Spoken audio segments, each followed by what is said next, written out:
श्री स्वामी समर्थ.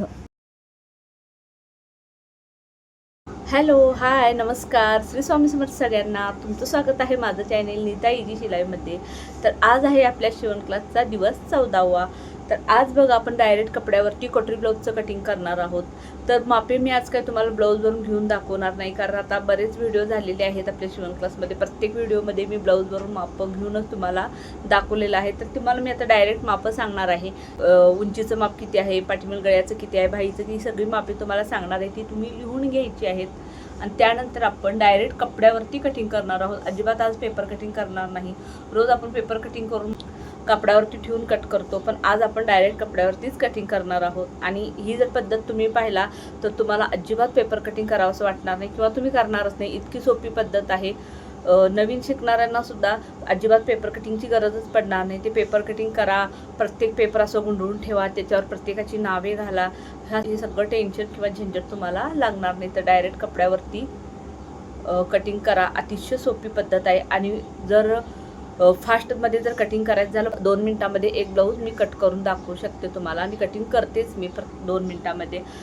पण असं नाही की सगळे सांगतात म्हणून मी सांगायला. सगळेजण दिवसाला 10 ब्लाऊज शिवून होतात, 15 ब्लाऊज शिवून होतात सांगतात, पण माझी काही 10-15 वगैरे शिवून होत नाहीत. पण कटिंग मात्र मी फक्त 2 मिनटामध्ये एक ब्लाऊज करू शकते.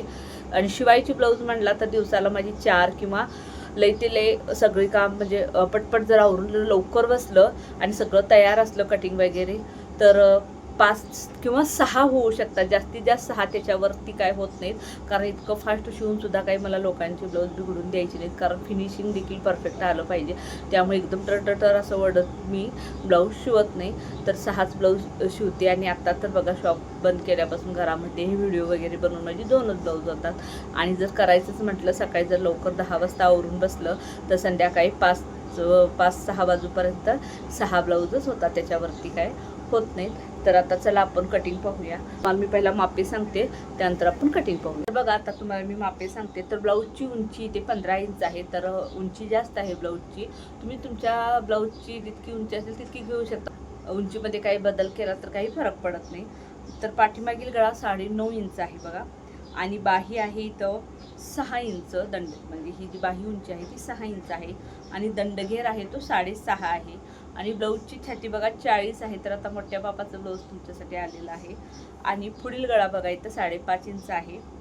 आणि कटोरीचं माप आपल्या 6.25 इंच आहे. आणि कंबर आहे 33 इंच. तर शोल्डर इथं 5.5 इंच आहे. ब्लाऊजवरून मी घेतलेला आहे. आणि गळारुंदी 2.25 इंच घेणार आहे आपण, कारण मागील गळा 9.5 आहे. आणि ब्लाऊजची छाती देखील जास्त आहे, त्यामुळे 2.25 इंच आपल्याला पुरेसं आहे. कारण 2 इंच घेतला तर खूपच मग असं आकडल्यागत होईल, कारण ब्लाऊजची छाती जास्त आहे. ही जर छाती ते 30 किंवा 32-34 वगैरे असती तर मी ते 2 इंच घेतलं असतं गळारुंदी. पण ब्लाऊजची छाती 40 असल्यामुळे गळारुंदी मी ते 2.25 इंच घेणार आहे. 3/4 बाही जर करायची असेल तर बाही उंची 11 आहे आणि दंडघेर हा 12 आहे. तरी सगळी मापे तुम्ही लिहून घ्या. आता आपण कटिंग पाहू. तर इथं बघू शकता, हा ब्लाऊज पीस घेतलेला आहे. तर याची अशी घडी टाकून घ्यायची आहे. डबल घडी टाकलेली आहे इथून. आणि इकडं बघा, घडीची बाजू आहे ही फोल्डिंगची बाजू आहे. आणि इकडं आपले सुटे पदर आहेत. तर हे अशा पद्धतीने ठेवून घेतलेलं आहे. तर माझ्याकडच्या बाजूला ही घडीची बाजू येणार आहे. ह्या घडीच्या बाजूवरती आपण ब्लाऊजची उंची टाकणार आहोत. तर ब्लाऊजची उंची आपली आहे 15 इंच. तर बघा, डायरेक्ट कपड्यावरती आपण कटिंग करणार आहोत. तर ही 15 आणि त्यामध्ये मार्जिनसाठी 1 इंच म्हणजे 16 इंचावर इथं आपण असा पॉईंट दिलेला आहे. तर बघा, ब्लाऊजचं शोल्डर इथं घेतलेलं आहे 5.5 इंच. तर 5.5 इंच असं पॉईंट दिला, लाईन आपण घेतली. आणि पाठीमागील गळा हा 8च्या खाली आहे, त्यामुळे आपण मुंडा शोल्डरपेक्षा अर्धा इंच जास्त घेणार आहोत, म्हणजे एकूण 6 इंच घेणार आहोत. तर इथे देखील बघा 5.5 इंच आहे का ते पाहून घ्यायचं शोल्डर इतकं. आणि त्यानंतर ही लाईन अशी आखून घ्यायची आहे मुंड्याची. त्यानंतर ब्लाऊजची छाती आहे 40 इंच. तर 40चा चौथा भाग 10 इंच होतो. तर 10 इंचावर असा पॉईंट दिला, त्यामध्ये मार्जिनसाठी 1.5 इंच घेतलं आणि ही लाईन अशी आखून घेतली.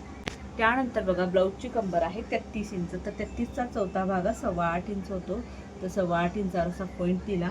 पाठीमागील डाचासाठी 1 इंच घेतलं आणि मार्जिनसाठी 1.5 इंच घेतलेलं आहे. आणि ही बघा, मार्जिनची ही आपली फिटिंगची दोन्ही लाईनी आपण आखून घेतल्या. त्यानंतर बघा, इथं गळारुंदी 2.25 इंच घेतलेली आहे. आणि पुढील गळा आहे 5.5 इंच. त्यामध्ये मार्जिनसाठी 1 इंच मिसळा, तर आपण 6.5 इंच घेतलेला आहे. आणि इथं खालच्या साईडला गळारुंदी घ्यायची आहे आपल्याला 2.5 इंच.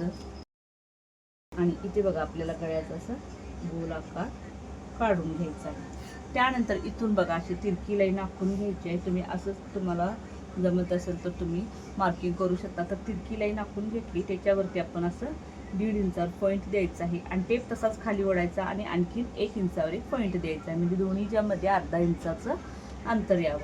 आणि इथून इथंपर्यंत बघा जितका मुंडा आहे त्याचा आपल्याला सेंटर काढायचं. तर बघा हाता मुंडा आपण 6 इंच घेतलेला आहे, तर याचा सेंटर काढायचा. तर सेंटरला आलेलं आहे आपलं 3 इंच. तर इथून बघा आपल्याला असं हे सेंटरपर्यंत आणून असं जोडायचं आहे. त्यानंतर बघा इथून इकडच्या साईडला 1/2 इंचावर असा पॉईंट द्यायचा आणि जो खालच्या मुंड्याचा आकार आहे तो असा थोडासा मी गळ्याकडच्या साईड आतून घेतलेला आहे. त्यामुळे काय होतं, इथं मुंड्यामध्ये चुण्या फुगा वगैरे येत नाही. त्यानंतर आता क्रॉसपट्टी घेऊया. तर क्रॉसपट्टी बघा इथं घेतलेली आहे 3 इंच. तर ह्या साईडला 3 इंच घेतली, तर ह्या साईडला आपल्याला 2.5 इंच घ्यायची आहे. तर त्या 2.5 इंचावर पॉईंट दिला आणि ही अशी तिरकी लाईन आखून घेतलेली आहे. तर बघा इथं कटोरी आहे 6.25 इंच. आणि इथून जो खालचा मुंडा आहे तिथून आतल्या साईडला आपल्याला असं तिरकं 2.5 इंचावर पॉईंट द्यायचा आहे. तर त्या 2.5 इंचावर पॉईंट दिला आणि हा आपला गळ्याचा मेन पॉईंट आहे 5.5 इंचाचा. तर इथे बघा आपल्याला असं कटोरीचा आकार काढून घ्यायचा आहे. तर आता हे प्लस झालेलं आहे. तर हे दोन्हीही मिळून आपल्याला कट करायचं आहे. आणि कट करताना हा आपल्याला बाहेरचा मुंडा कट करायचा आहे, आतला मुंडा आपल्याला नंतर कट करायचा आहे.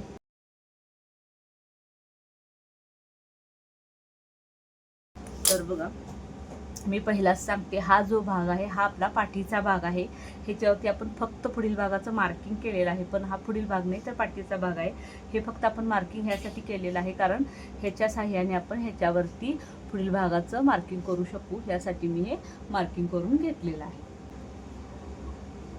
अशा पद्धतीने अस्तर पलटी करून घ्यायचं आहे.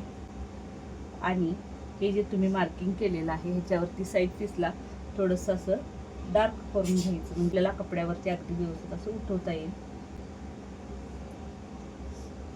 अगदी थोडंसं, खूप जास्त नाही. तर बघा हा भाग आपल्याला तसा पलटी करून घ्यायचा आहे. साईड पीसचा करून घेतला तर इकडं बघा ह्या साईडला एक लाईन आखून घ्यायची, मुंड्याच्या ठिकाणी थोडीशी लाईन आखून घ्यायची आणि शोल्डरच्या ठिकाणी लाईन आखून घ्यायची. त्याने थोडंसं प्रेस करायचं. थोडंसं प्रेस केल्यानंतर बघा जसं आहे तसं आपल्याला साईड पीस सुटलेला आहे. अगदी कमी जागेमध्ये आपण हा साईड पीस काढलेला आहे. तर आता कटिंग करून घेऊया.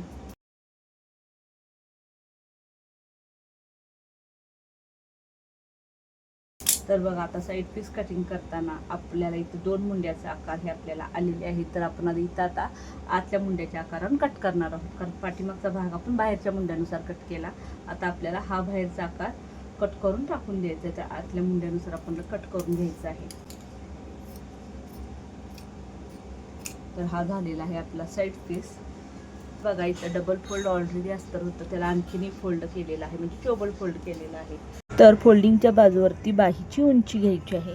तर बाही आहे आपली 6 इंच आणि मार्जिनसाठी यामध्ये 1.25 इंच मिसळा, तर 7.25 इंच झालं. तर 7.25 इंचावर पॉईंट दिला. ही लाईन अशी पूर्ण आखून घेतली. तर आता इथं बाहीला भरपूर जोड येणार आहे, कारण मोठी बाही आहे. तर इथे बघा 2 इंचावर असं पॉईंट देऊया आणि दंडघेर घेऊया पहिला. तर दंडघेर आहे 6.5 इंच आणि मार्जिनसाठी इथे 1.5 इंच अगदी बरोबर झालेला आहे. तर आता इथे बघूया आपल्याला किती जोड लागणार आहे. तर आता आपली इथे गळारुंदी बघा 9 इंच आलेली आहे. तर हा एक्स्ट्राचा कपडा मी इथे ठेवून घेते, म्हणजे आपल्याला किती गळारुंदी वगैरे लागणार आहे हे कळेल. अशा पद्धतीने तर बघा गळारुंदी आपल्याला 9 इंच लागणार आहे. तर वरून आपण मुंडा फुली घ्यायची आहे. तर बाहीरुंदी 6 आहे, तर मी इथून 3 इंच मुंडा खोली घेणार आहे आणि इथून इथपर्यंतची तिरकी लाईन आखून घ्यायची आहे.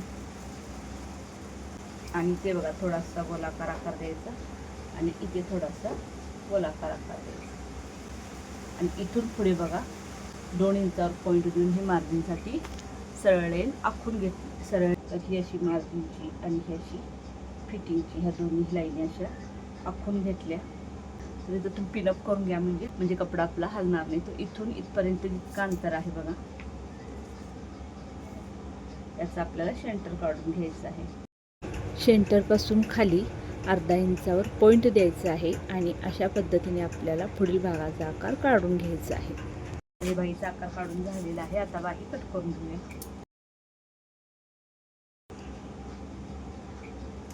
तर हा आपल्या इतका असा जोड लागणार आहे. तर हा जोड आपण बाजूला ठेवूया. असे जोड आपल्याला 4 लागणार आहेत. पुढील भागाचा आकार देखील कट करून घेऊया. तर आता आपली बाही देखील कट करून झालेली आहे. तर आता बघा, हा जो राहिलेला कपडा आहे यामध्ये आपल्याला आता कटोरी आणि क्रॉसपट्टी काढायची आहे. तर इथं कटोरीला सुद्धा मी थोडंसं डार्क करून घेते, म्हणजे भागावरती आपण मार्किंग केलं होतं ते. आणि हे चॉकचं मार्किंग असल्यामुळे काही टेन्शन घेण्याची आवश्यकता नाही. पाठीच्या भागाला जर तुम्ही आतल्या साईडला उलट्या साईडला करू शकता आणि ते लगेच जातं सुद्धा. तर बघा, हे मार्किंग करून घेतलेलं आहे. तर कटोरी अगदी व्यवस्थित अशी आपल्याला बसवून घ्यायची आहे. कुठेही कमी वगैरे पडणार नाही याची काळजी घ्यायची. आणि तितक्या भागामध्ये आपल्याला कटोरी बसवायची आहे. तर बघा, मी अशी कटोरी ठेवून घेतलेली आहे. आणि ज्या साईडला दुमडलेला भाग आहे त्या साईडला अशी लाईन आखून घ्यायची आणि हाताने असं थोडंसं प्रेस करायचं. तर बघा, कटोरीचा आकार आपला जसा आहे तसा उठलेला आहे. आता ह्याच्यावरती थोडंसं तुम्हाला डार्क करून दाखवते. तर इथे बघा, ह्या साईडला 1.25 इंचावर पॉईंट द्यायचा, इकडे अशी लाईन आखून घ्यायची. ह्या साईडला देखील 1.25 इंचावर पॉईंट द्यायचा, इकडे देखील अशी लाईन आखून घ्यायची. आणि इथून इथपर्यंत जितकं अंतर आहे त्याचा काढायचा आहे आपल्याला असा सेंटर.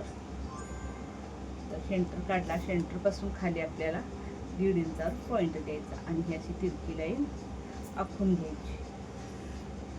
तिरकी लाईन आखून घेतली आणि इकडे बघा 1.5 इंचावर पॉईंट द्यायचा आणि ही देखील अशी लाईन आखून घ्यायची. आणि जिकडं गोलाकार भाग आहे त्या साईडला अर्धा इंचावर पॉईंट द्यायचा आणि हा आकार असा आपल्याला काढून घ्यायचा. तर बघू शकता, कटोरीचा देखील आपला आकार असा काढून झालेला आहे. आता आपण कटोरी कट करून घेऊया. तर बघा, तर आता इकडं बघा, आपल्याला क्रॉसपट्टी काढायची आहे. तर हे डबल कपडा आहे बघा. तर आता आपण क्रॉसपट्टीचं माप घेणार आहोत. तर क्रॉसपट्टी आपण पुढील भागाचं मार्किंग करताना 3 इंच घेतली होती. तर इथं आपल्याला अर्धा इंच एक्स्ट्रा म्हणजे 3.5 इंच घ्यायचे. तर ह्या साईडला 3.5 इंच घेतलं, ह्या साईडला अर्धा इंच कमी म्हणजे 3 इंचावर पॉईंट द्यायचा आणि ही तिरकी लाईन अशी आखून घ्यायची.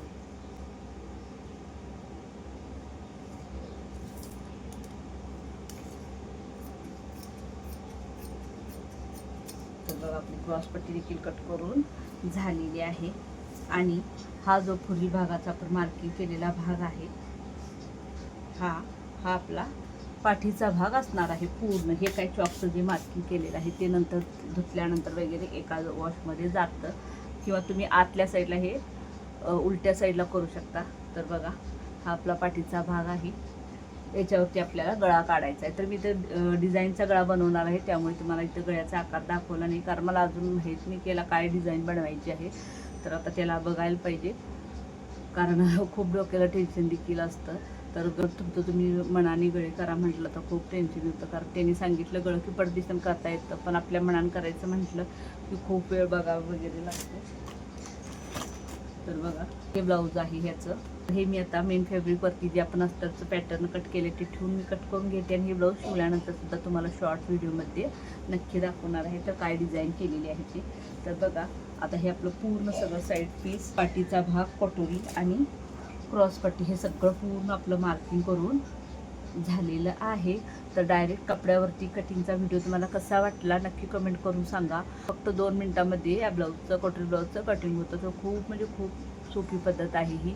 अजिबात तुम्हाला काही टेन्शन नाही, इकडं मापे वाढवा तिकडं मापे वाढवा किंवा पेपर कटिंग करा, पेपर गुंडळून ठेवा, नावे घाला. तर खूप ही सोपी पद्धत आहे. तुम्ही एकदा करून बघा. माझा व्हिडिओ थांबवून बघा कशा पद्धतीने केलेला आहे आणि त्या पद्धतीने करून बघा. खूप छान व्हिडिओ आणि तुम्हाला पहिल्या ह्याच्यातच जमेल, इतकी सोपी पद्धत आहे. आणि एकदा ही जर पद्धत तुम्हाला जमली तर काहीच अवघड नाही. इथून पुढे तुम्ही कोणत्याही ब्लाऊजचं एकदा परफेक्ट मार्किंग केला की तसं तुम्ही की एकदा परफेक्ट पुढच्या भागावरती मार्किंग केला की विषय मिटला. मग तुम्हाला अजिबात काहीही टेन्शन नाही. कोटरी कशी वाढवू किंवा साईड पीस कसा काढू किंवा काहीच टेन्शन नाही. इतकी सोपी पद्धत आहे.